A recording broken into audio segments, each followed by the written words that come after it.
Welcome to the Fearlessly Authentic Sash and Soul podcast, the show that goes beyond the stage, prioritizing a healthy mindset, overall well-being, and triumphs in the pageant journey.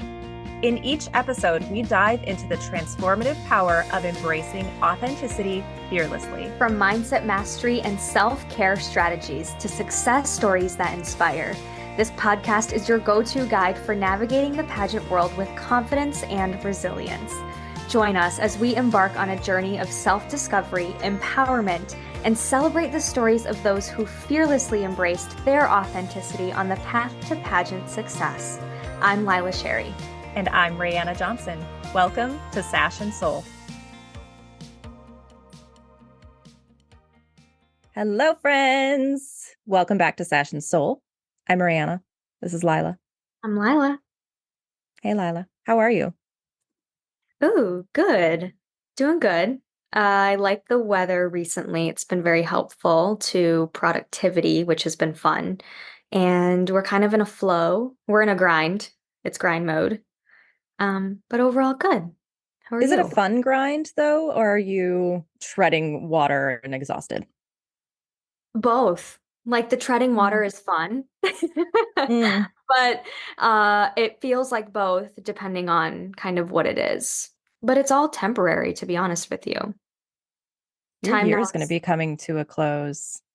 I know. So yeah, it is temporary. And this weekend, the weekend that this episode is coming out, is like orientation prep day for Miss Wisconsin. So after that, it goes so quickly. How are you feeling?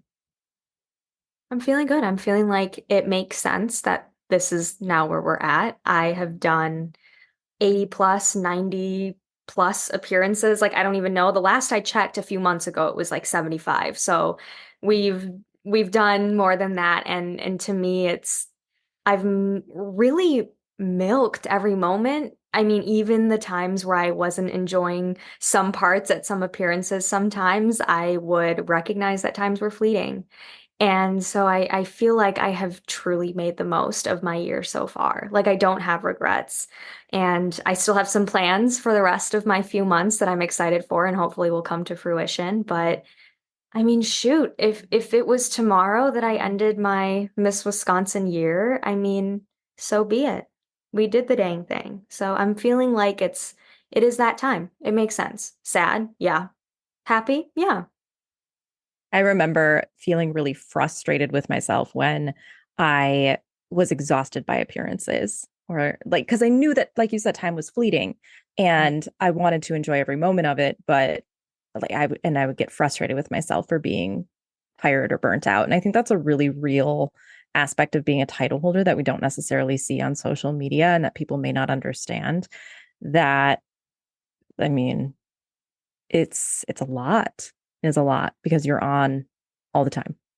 It is. And right. And not to mention, my job is an on-air TV news reporter. Like, that is very taxing. There's a lot that people don't see behind the scenes there. There's a lot of similarities to being a title holder. So juggling that at the same time as Miss Wisconsin, at the same time as my social life, many other things in between, it has been exhausting. But I prayed for this opportunity for like my entire life. So the lessons that I've learned coming out of this is the blessing. Like, that is what I get to take out of life after this. Leaning into our topic for today, I'm wondering if you would put a price tag on this year. What? Oh my gosh. A Hmm. price tag on this year. I don't want to be cliche and say that it is invaluable because there have been sacrifices. There have been times where I set things that I probably shouldn't set aside for Miss Wisconsin. So it does come with a little bit of a price, but what I've learned and who I've become as a result of the price tag is invaluable. Does that make sense? It does. Because I don't think that you can put a number to it, because you can also decide the sacrifices that you make. You kind of decide how much you're putting in or taking out or what price tag is on there. But the lessons that you take out of it, the person that you become at the end of it is something that you can't pay for. You can't get anywhere else. It would have taken me probably decades to learn a lot of the life lessons that I learned very quickly in the past few months. You know what's interesting? Something is only as valuable as the value that someone sees in it and is willing to pay for it. Value comes from attention, and humans decide where their attention goes, whether it's an individual or a collective whole. The things that are valuable are not inherently valuable. It is the attention that we have put onto it. When I first started competing, I started in the Miss America back then organization. And I had told my mom, like, it's a scholarship opportunity. I also get to do this community service stuff. And we were having a very serious conversation about it, probably an argument, to be honest. I was 17. And at that time, that's a lot of what my mom and I did was fight, naturally. And she said to me, you are going to put more money into this than you will get out in scholarship. I was like, challenge accepted. So I was pretty savvy, but back then I think there were a lot of resources for that, borrowing dresses, especially at the local level, borrowing interview outfits. I reused a lot of outfits. If it ain't broke, don't fix it kind of mentality. And I had a lot of support in that way. I did pay my own way through competitions, but I had a lot of friends and family that, I mean, I was in college and I think back to how many times we would go out to dinner, like my directors and I, and how like they would just pick up the tab every single time. And now I think about that and all I want to do is pay that forward Mm. because like that meant so much to me. It was just those little moments of someone supporting me financially as I was trying to make ends meet. Ultimately, I mean, I did walk away with, I think, a total of $60,000 in scholarship, but that's because I competed in local programs that were very well supported by the community. You know, one local, I think I earned $9,000. Yes, I think it was up to $9,000 that I had earned in that local. It was very well supported. And then becoming Miss Wisconsin twice, I earned two of those $10,000 scholarships, and other preliminary awards and things like that. So I feel like I'm on the higher end of what was possible to make in scholarship, but that was 10 years ago and things are changing. And so when I asked you, what price tag would you put on it? And if I think back, like, would I still do it if I hadn't earned $60,000 in scholarship? And I do think I would, because at some point it wasn't really about the scholarships anymore. Like, I knew I needed to be savvy. Second of seven kids, paying my own way through school, paying my own rent, paying my own car payments and car insurance, like all of that stuff was all on me. So I was working multiple jobs and competing and trying to live a life. But I think if I had to do it all over again and was not given an opportunity for scholarships, I think I would. I absolutely think I would. I think a lot of people would say that. I think, well, $60,000 over the course of how many years? I competed for Miss Wisconsin 4 times. I think a lot of people would say that because the money comes and goes. Yeah, money comes, then you spend that money, but then money will come again, and then it will go again, and then it'll come back again. And that's not to say not to be smart with your money, but I guess I'm at a point in my life now where I'm tired of being afraid of money. Yep. I'm tired of being afraid of talking about money, tired of being afraid of asking for money, for donations, for investments, um, you know, for my program. I'm tired of being afraid. Where is that coming from? Where is that fear coming from? Especially for us as women. Like, why are we so afraid of money? I know exactly why I am the way that I am about money. I grew up in a home where my dad was the product of two immigrants out of World War II. My grandpa was a prisoner of war in World War II. So he grew up in that. My mom was an immigrant from China. When she was in China, I mean, to give you some perspective, they could not have more children because they would not have enough money to feed them. Like that was a concern in her family, was that they could only have two kids. Like this was the most that they could have. And my entire life was growing up, childhood wise, was surrounded by talks about money. That's all we were doing is saving. For what? I'm actually not sure, right? It was just holding on to it because they were at a point where they didn't see it before, and now that they had it, right? And that was always how I grew up. And then I got into college, and then some circumstances resulted in me very quickly leaving my household, which meant that my finances were quite literally cut off overnight financially from my parents. And I woke up one day and I had less than $1 in my bank account. And I didn't know what I was going to do. And I started working multiple jobs while going to school part-time. I would work in the morning from the hamburger joint I would start at in the morning was 10 a.m. and I would work until like 4, 5 o'clock. And from there, 5:45 to about 2:30 in the morning, I would go to the comedy club. And I did that for a good almost 6 months. And it was always this fear of, I'm not going to have enough. I'm not going to have enough. I'm not going to have enough. And now I sit here with enough to get me by, working towards what I want to do. And I look back and I just think, regardless of how I felt scarcity wise or not, the situation didn't change. Even growing up in childhood, my parents were really afraid of not having money. They would still go to work every day, but the circumstances didn't change depending on how scared they were. And to me, the circumstances didn't change depending on how scared I was about not having it, right? It was literally just, if this, then that. If I worked, then paycheck. If I did this, then that. And I guess what I'm trying to say is whatever was going on in my mind at the time didn't change the number in my bank account. And I look back and I'm like, I wish I was just having fun with the fact that I was working this much. Like, I wish that I, didn't worry so much about it as a kid, because that didn't change how much money was in my parents' bank account. So, anyways, the point of everything that I'm trying to say right now is that worrying does not change anything. But that's all people do, is worry about money.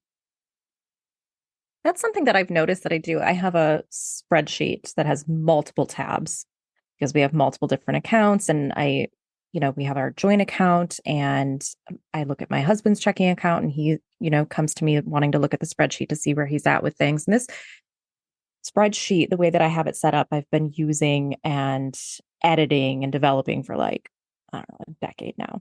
And I will find myself getting really stressed about it because I'll be seeing red, weeks down the line. And as an entrepreneur, like that was our life last year, especially. It was only my second year of business. We're planning a wedding, trying to pay for that. Like, we have other bills that we're paying as well, where, he has a lot of school debt, all this stuff. So looking at the spreadsheet and seeing red down the line, and my whole body, I just felt so stressed and afraid. And then what I started practicing was walking away from my computer, because you guys, I would sit for hours just playing with numbers on this darn spreadsheet. And I just started practicing getting up, walking away, and focusing on all the things around me, and recognizing that, like you said, and this is what triggered this thought, my circumstances are still the same. I'm okay. I'm healthy. My dogs are beautiful and bring me joy. I live in this house that keeps us safe and warm. I have amazing clients that I love working with. I've got beautiful friendships. Like, it seems so silly and cliche to be like, but what are you grateful for? And it wasn't so much like look around and look for things to be grateful for. It was, I just want to be present so that I can try and walk away from this fear of money that is just like, it's just numbers in a spreadsheet. That's all it is. It's numbers in a spreadsheet. So let's talk about money in competition, because this isn't about how you balance your checkbook, right? Everybody has their own life. Everybody lives within their means in a way that is best for them. But then you add in things like extracurriculars and competitions. And oh, what does that come with mentally? Because when I first decided that I wanted to compete in a pageant, My parents were already paying for piano lessons every week, dance lessons every week, figure skating lessons every week. They were already doing that. And then I decided that I wanted to do pageants. And my mom would always joke with me and say, you decided on the most expensive hobbies. Yep. But that was always something that my parents had talked about. It's funny now because as much as my mom had a scarcity mindset when it comes to immigration, and I know a lot of people can relate to that scarcity mindset when it comes to money, but now she will talk to any parent, any mom, and say, this is an investment, this is worth it down the line. And it's cool to see that change. So, how did we get from point A back in 2012 to point B now here in 2024? Well, to that point too, I mean, my parents paid for my dance lessons. It was very expensive every month. I think I had the unlimited package because of the level that I was dancing at and because of the competition um, program that I was in at my dance studio. And I think back to like, if you added up all of the money that they invested in my dance lessons from the time I was 6 years old to 18, would that have covered my college education? Would I have even needed scholarships to pay for it? Like I would have to sit down and crunch the numbers. But to your point, it was an investment in me doing something that I loved, bringing me joy, developing skills, both the physical, technical skills of dancing, but also the team building, the friendships, the lessons learned. And then, that resulted in me being able to turn around and teach as well and make and earn some money as a teacher. And I used dance was my talent in pageants too. So that elevated other opportunities. So, yes, it was a lot of money that you put into it. But if you took the money away, those experiences and the growth that you have is what really matters. Because I want to ask you now, what would you feel like if you erased all of the dance lessons, all of the time spent in the studio? I mean, No, I don't know who I would be. I don't know who I would be. I don't I don't know what my childhood would have looked like. I don't know how I would have survived my brother dying in high school. I was 14 when he died, and I lived at that studio. I had a dance teacher that said, you come to the studio anytime you need to. You use a studio anytime you need to. Throw on some music and just move. And that was a saving grace for me. So it was this community that I was part of as well that built me. And I truly, things that I learned about faith, things I learned about people, things I learned about myself and my own emotions and how to express myself. I don't know who I would be had I not had that. And in the same breath, I don't know who I would be had I not competed in pageants, had I not invested my time, my energy, my blood, sweat, and tears. And that's not just, yes, I'm a coach now. And a lot of my clients happen to be pageant clients because that's what I know. It's an industry that I'm very familiar with. Um, but the mindset and the communication skills that I developed, that's what has built my business. That is what I coach. That's what I want to invest into other people and provide that value of those skills that I learned. So who in the world would I be?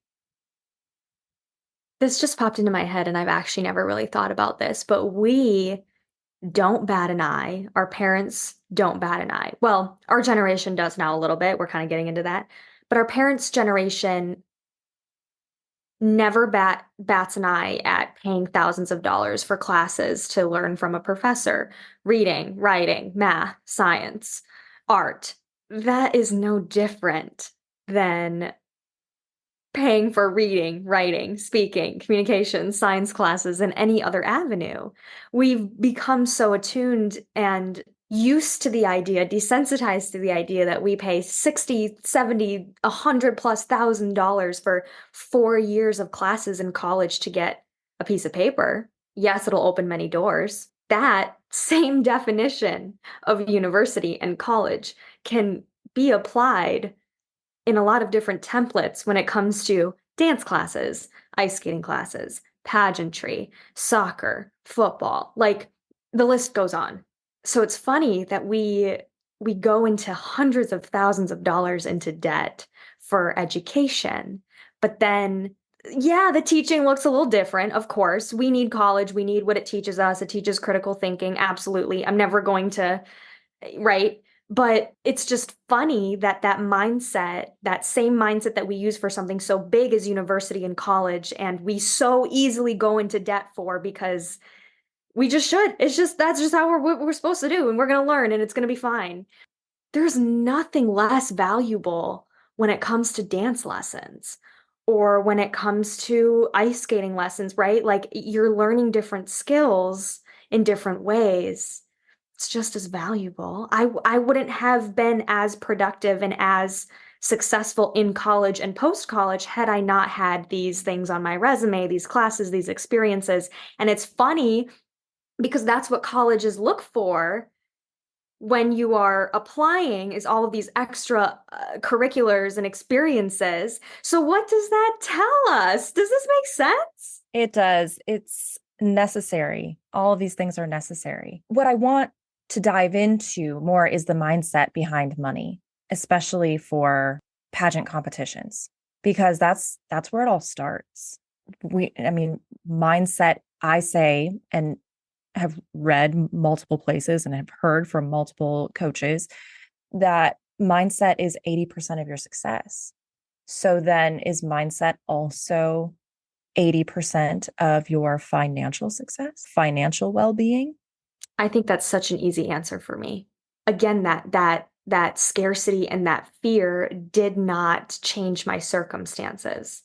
But would your circumstances have gotten better and would, potentially your bank account looked better if your mindset was different, if you were thinking about money in a different way, if it wasn't fear, but it was potential.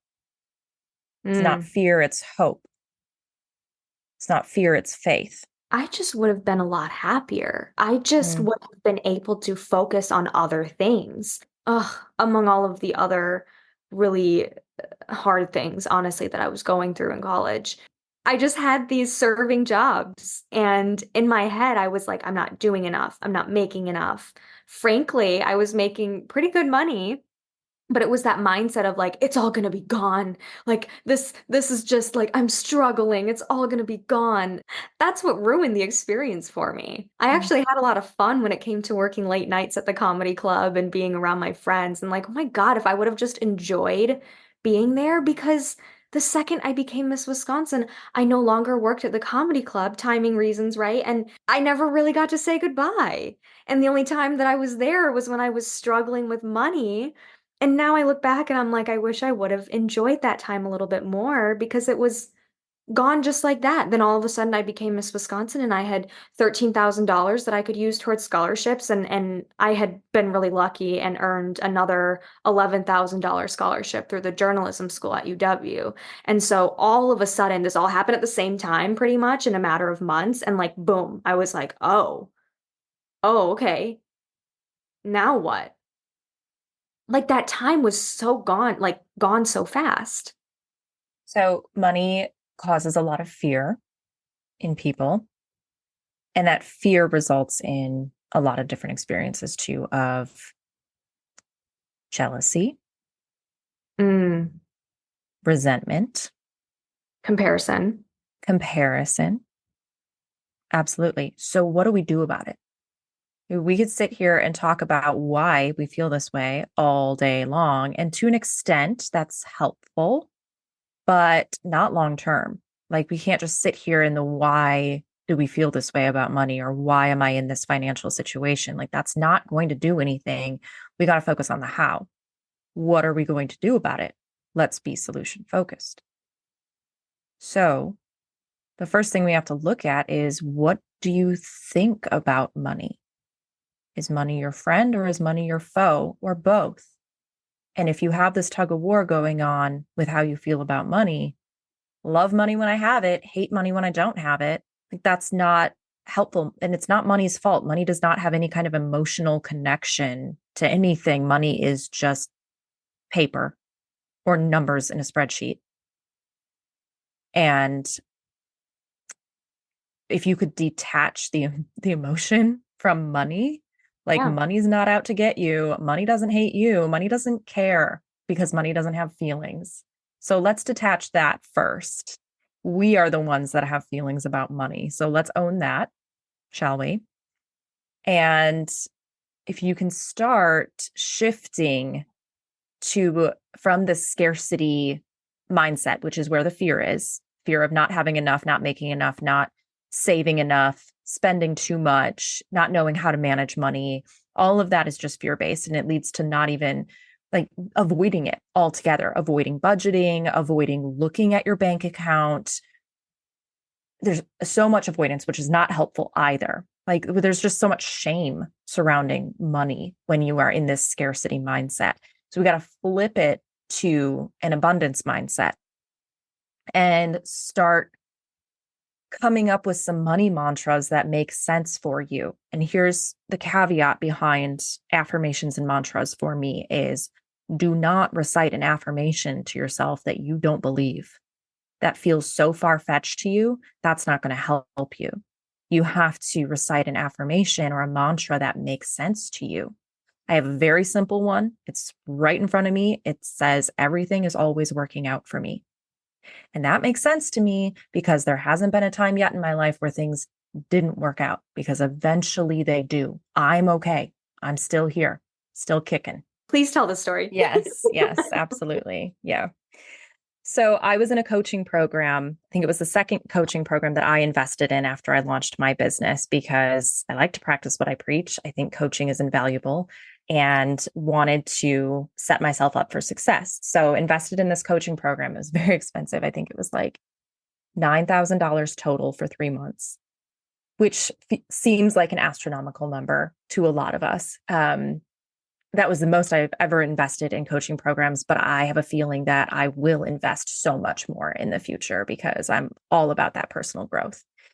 So it was month 2, I think, of my payment plan. So I owed $3,000. I only had $600 in my account and it was due that day. And I was freaking out. I had been freaking out for days, not knowing how in the world I was going to make this money. And one of my values is no pushy sales. So I'm not going to go out there and try and like onboard a whole bunch of clients just so I can pay this bill. I want to onboard clients because I love what I do, not because I'm desperate for $3,000.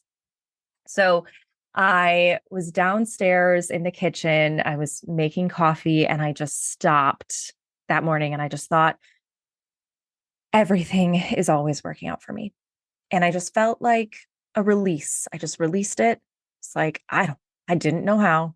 I really didn't know how anything was going to work out for me, but I was like, I'm just going to do what feels good this morning. We'll see where that takes me. So get my coffee. I head upstairs. And at the time, my desk was in our bedroom. And so I sit down at my desk and I look at the bed and it was all disheveled. I'm going to make my bed today. That would feel good to me. So when I look out, I can see a nice and tidy room. So I did that for a little bit and I sat back down at my desk and it was just like all full of mail and like a pile of mail that I hadn't gone through yet. And I was like, all right, well, I'm going to go through this and get this organized because I'll feel better when my space is clean. So I'm going through mail and I'm opening it up and like the fourth envelope that I opened was a check for $2,400. Do you remember how much I had in my bank account? You remember how much I owed for that coaching program? Yep, there it was. And so I was able to pay for it that day. Everything is always working out for me. And that is just a really fun example. And I have clients that once we started shifting the way we were thinking about money and talking about money, all of a sudden I was getting texts like, you will not believe this. I just got a sponsored custom interview outfit. Like, what? And another text from someone that was like, you won't believe this. My grandparents just called me and they want to pay for my evening gown. Okay, cool. That's amazing. And that's not to say you don't plan and you don't budget and you don't make, you know, the decisions to set yourself up for success. Of course, we're not saying spend, spend, spend, and then cross your fingers when you got to pay your water bill, right? Like that's not the point. Right. It's overwhelming. And I don't know that I've talked about this on the podcast yet. Have I talked about the crap in the corner on this show? I'm not sure actually. I don't think so. Go for Well, I'm it. sorry if you guys have heard this already, but I was on a group coaching call one morning and I we were talking about stress and we were talking about feeling overwhelmed. And I said, I have a pile in the corner in this room. And every time I look at it, I just get so frustrated. I'm just so annoyed by this pile of crap in my corner and frustrated with myself because I haven't done anything with it yet. I don't really know what I'm going to do with it. And every time I look at it, it just feels so yucky. And then I said, but right now, if I turn my attention back to my computer and at all of you, I feel excited. I feel energized. I feel joy. I feel a whole mess of other things that felt so much better than when I literally turn my head like 20 degrees to the left and focus on the crap in the corner. Like, don't focus on the crap anymore, you guys. Would you rather stare at a pile of poo or a beautiful sunset? You get to choose what you think about. You get to choose how you think about it. When you're thinking about money, you can choose to think, I'm going to make a ton of money someday. Money's already flowing to me from various different resources. Or you can think, how am I going to pay my bills this month? I am at $1 in my bank account. I don't get paid for another 3 weeks, and I got to pay my car payment tomorrow. What am I going to do? What feels better? And you might be thinking to yourself, and I get it. Like I can see the faces of moms listening Yep. to this episode right now, Yep. like getting annoyed by this whole conversation and thinking, let's be realistic. You're not being real. Maybe, but it still feels better. And like Lila keeps saying, you're not being dumb about money. Be smart, budget. But when you start feeling better about money, then you can look at your spreadsheet and create a budget and follow that plan and empower yourself rather than feeling like a victim. This actually goes back to our previous episode, very one of the most recent ones, talking about how we don't get to assume that other people's lives look a certain way because of what we see on the outside. I Logan, my boyfriend, is very much a financial, I want to say guru in a way. He just has read all the books and done all the things and I don't have I don't have that knowledge, but he does. And he always talks about somebody could have $600,000 in their bank account. One person decides to spend however much money on a Lamborghini. Now their money is in that Lamborghini. It's beautiful. You can see it from the outside. And then the other person that has $600,000 in their bank account decided to buy a little rundown house, maybe a duplex, and rented it out. And you don't see the glitz and the glamour. Oh, you live in a duplex. Like you don't have as much as the person that has the Lamborghini. Just because somebody decides to spend their money in a certain way from what you see on the outside, that's you. You've created that. You've created that in your own head. Think like that's where the comparison comes in, and that's where a lot of those negative feelings come in, where it's like, well, why don't I have a Lamborghini? Why don't I have Louis Vuittons? Why don't I have a Chanel purse? You don't know if that person drained their bank account to $1 to get that Chanel purse versus you being very frugal and having much, much more, but it's not necessarily quote unquote seen from the outside. That is a huge piece that you can constantly be thinking about. It's just not what people have and where they decide to spend their money is not necessarily a reflection of wealth that they have. Let's start there. Let's decide to not compare ourselves first. I think too, hear that money is the root of all evil. Money is not evil. People make ugly choices. If you hear yourself using this narrative about how rich people are the worst, or, having money is somehow immoral, or we shouldn't want money or want things, like check yourself because money is not evil.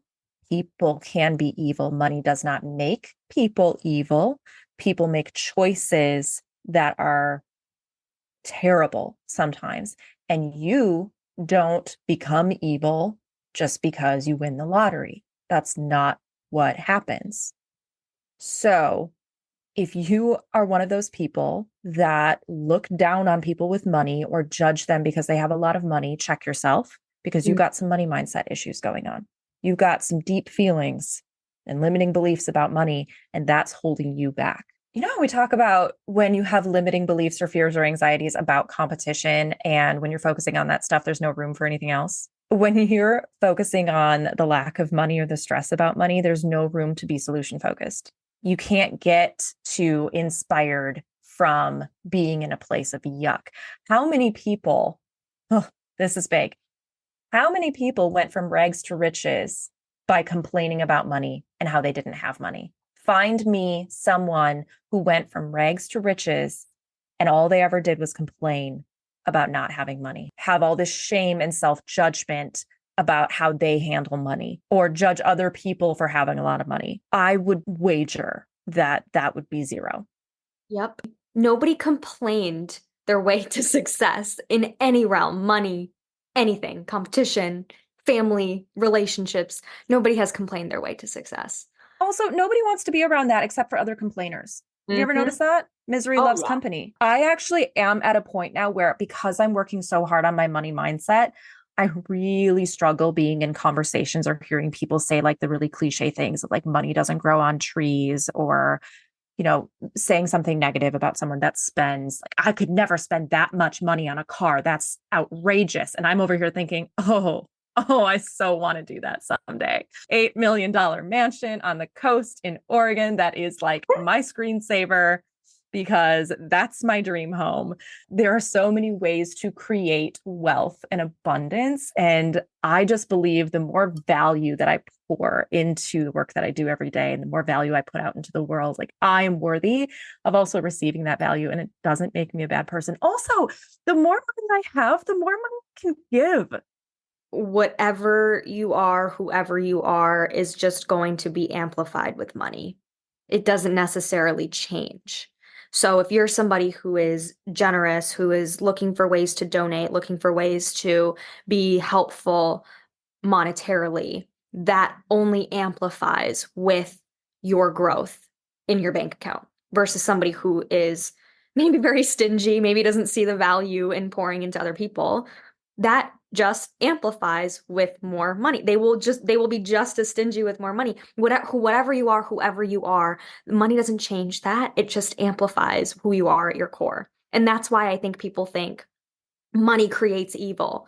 Well, whatever mindset, whatever they had going on beforehand, that was always there. The money just amplifies the characteristics that are already there. You just have more means to accentuate those characteristics. You have the means to now be more evil or do more good. You know, people say more money, more problems. And I don't know that it's more problems. It's just different problems. We're all going to have problems no matter how much money we have, no matter what tax bracket we're in. We're going to have problems. The problems are just going to look different. We'll not say who this was, but one of my clients the other day, we were working on their bucket list.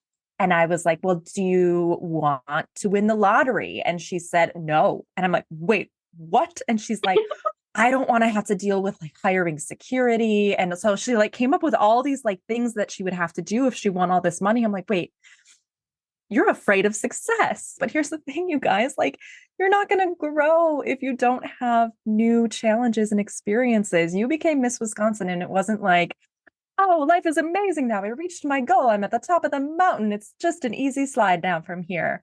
No, we have more problems, different problems, more problems, but elevated you. Oh my gosh. Okay. So before I feel like we're way over time already. What about money and competition and preparation? I look at girls that start competing today in various pageant systems. And we're in this day and age in our society, it looks very different than 10 years ago. I love that me and you can, although we are like 10 years apart in the Miss America organization, we can still relate to competing 10 years ago. I remember what it was like to compete 10 years ago. Nobody was really talking about custom anything, whereas today, sometimes the bare minimum feels like custom, or the bare minimum feels like hair and makeup artist. I can count on less than one hand how many times in my 10 plus now years in pageantry, I can count maybe 3 or 4 times that I've ever had hair or makeup done. Whereas girls will start now, or even in locals at Miss America, I'm thinking like, you got a custom gown for this? Or like you got hair and makeup done for a, like that was never just really, really just never a thing. You guys learn how to do your own hair and makeup, not to save money, but to learn skills to be able to present yourself for the rest of your life. You can get your hair and makeup done for a competition and then not know how to do your hair and makeup for the rest of your life. The best thing I ever learned was being able to get myself ready in the quote unquote glam, whatever way that I wanted to, so that I was able to, when I became Miss Wisconsin, when I was a local title holder, I don't have my hair and makeup done every day. I got to figure out how to get clothes for appearances every day and being frugal about that, right? Like that was a skill that I had to learn. I completely agree with you. If you're going to win the title, you should probably show up every day at some level of that same look Mhm. as the title holder. Don't win in all glam and then show up at appearances like with just mascara on. Right. We talk about being real and being authentic and being, the girl next door, down to earth, relatable, all that stuff. But that doesn't mean that you don't show up looking professional and put together. The relatable part doesn't come from the way you do your makeup and your hair. The Yeah. relatable part comes from who you are and how you behave. So yeah, absolutely. Learn how to do your hair and makeup and do it consistently. Absolutely. Let's talk about wardrobe. Mhm. The only gown that I purchased for myself was for a local, and it was less than $500. And I think I had to do a payment plan for it. And then and that was after I was crowned. So Laura Kepler, Miss America 2015, crowned me Miss Wisconsin. So as her first runner-up, she crowned me. I wore the same blue dress. It was a Jonathan Kane blue dress that I had sponsored from a dress shop that I worked at. So again, savvy. I had borrowed it for the crowning, wore it in some of my official photos as Miss Wisconsin 2011. And I wore that exact same dress when I came back in 2014 and won. And the judges didn't like my dress. So this is just to say, if it ain't broke, don't fix it. You don't always have to have a new gown. You can recycle things that you already have in your closet for headshots, um, for appearances, like borrow, trade, go to resale shops. You can be really savvy with this. You do not need the brand new couture, custom anything. You really don't need that. Um, when you get to Miss America, I would suggest, or Miss USA, like depending on the level, but even then, Right. let's talk about sponsors. Let's talk about getting donations. This is a thing that we talk about a lot in the mastermind. People are so afraid of asking for money. They don't want to put people out. And here's what I have to say about that. People can say no. Do not disrespect someone by assuming that they don't know how to manage their own money well enough to tell you if they can't afford a sponsorship or a donation or a gift to you of some kind. I love this. I know I've talked about this before. I won my first title among 150 girls with a $70 dress that was actually altered a little bit incorrectly, and the hem on the bottom of the gown wasn't actually 100% correct, and I still ended up wearing it because like who cared? And when I got to a point 10 years later to be able to give myself, say, that custom couture gown that I wanted, which wasn't even as expensive as you probably think it is, that was a moment for me to give that to myself. But I didn't need that. I never needed that to be able to reach goals for the last 10 years. What changed my life was not the gowns, was not the hair and the makeup.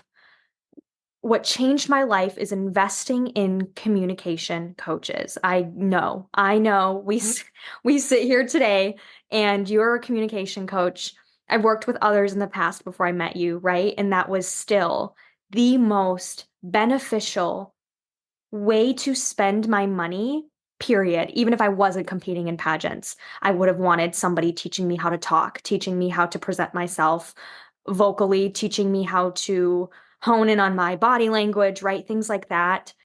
The tangible skills that you're getting, that is where I decided to invest, and that is what carries with me. I don't even know where half the gowns are anymore. I think my mom probably sold most of them. I think too, this brings in a really good point of prioritizing. What are you investing in? What do you need to invest in? And if you're investing in a coaching program, I know there are a lot of coaching programs out there, and I think coaching is really invaluable depending on the coach, depending on the program, depending on mostly what you're getting out of it. Remember earlier on in this conversation, we said really the value is determined by the consumer. So if you are investing, $1,000 in a coaching program every month and you're not getting anything from it, dude, quit. Right. Quit the program, leave. It's business, find someone else. If you've outgrown a coach, it's okay to leave. I don't want anybody in my program that doesn't feel like they're getting value. I absolutely don't want it. That's not good on me. It's not good for them. I'm Mhm. not interested. Like I said earlier, I want to put great value out there, and then I will receive value in return for that. It is an exchange. Be picky. Invest in yourself. I also invested in communication coaching. That I had one coach, he changed my life. So I agree with you about that. And as far as all the other stuff goes, like I have girls ask me if I help with walking and like give feedback on talent and wardrobe. And yeah, I can consult on those things. You don't need to pay me to help you learn how to walk. Go find someone else in the pageant system, in the pageant world, a friend, a veteran title holder, a volunteer that you can meet with, and they can help you learn how to walk. I mean, I'm happy. I'm happy to help you in the areas that you need help, but you need to be very savvy and very particular about what you're receiving in exchange for the investment that you're putting in, whether it is money or time or your intellect and talents and skills.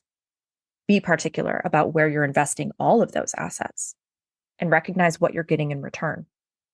I guess to sum it all up, focusing less on the things that cost money in competitions and focusing more on the resources that you can gain if you invest somewhere. Absolutely. Like I said, it's an exchange. You're not throwing away money into the wind. You are exchanging your money for something else of value. It's still there. It's just not in paper form or in, a dollar amount on your spreadsheet anymore. It's just all of the money that I've ever invested. I still have all of that value because I have received something in exchange. Mm-hmm. You know what? No, generate wealth in whatever way wealth looks to you. Wealth does not have to come in the form of money. Mm. It's so goofy, but like sometimes I breathe in and I'm like, wow, that's an abundance of oxygen. Like that sounds so goofy. But when I'm practicing trying to have an abundance mindset, I want to see abundance everywhere in all things. Don't focus on the crap in the corner. And, ooh, actually, someone on a group call said this that I was listening to. Your body physically will start to follow wherever your head turns physically. So actually, when I was at the Air Force Academy touring for Miss America's Homecoming, Maddie was talking about how when there's a section outside where cadets will run, like they'll do their morning runs specifically in these areas. And she mentioned, she's like, he's supposed to be keeping his head straight. And I was like, oh, like what? She's like, well, your body goes where your head is, and you're supposed to keep your head straight so that you don't go off path like that. Like I think it was more symbolic, but also like physically, you don't, your body goes where you turn your head. It's the same metaphorically. You, the value comes where the attention goes. I don't know how many times I keep saying that, but that is what I will end on today is find find what it feels like when you shift your attention. Like just have fun with it. Decide one day that you're just going to shift your attention and see how it feels. Yeah. Let's end this like generational fear mentality behind money and start looking at it in a more helpful and fun way. Yeah. Cool. All right, you guys, go out there, create value, receive value. We love you. Thanks for listening, and we'll talk to you next week.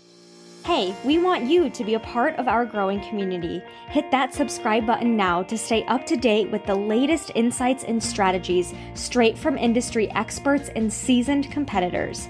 Whether you're a seasoned competitor or just starting your journey, our podcast is your go-to resource for all things pageantry. In each episode, we explore topics like mastering the interview, perfecting your stage presence, navigating the world of pageants, and cultivating confidence. And while you're at it, leave us a review. Your feedback fuels our passion to bring you valuable content that resonates with your journey. Join our community of successful women from around the globe. Subscribe, tune in, and let's embark on this journey together.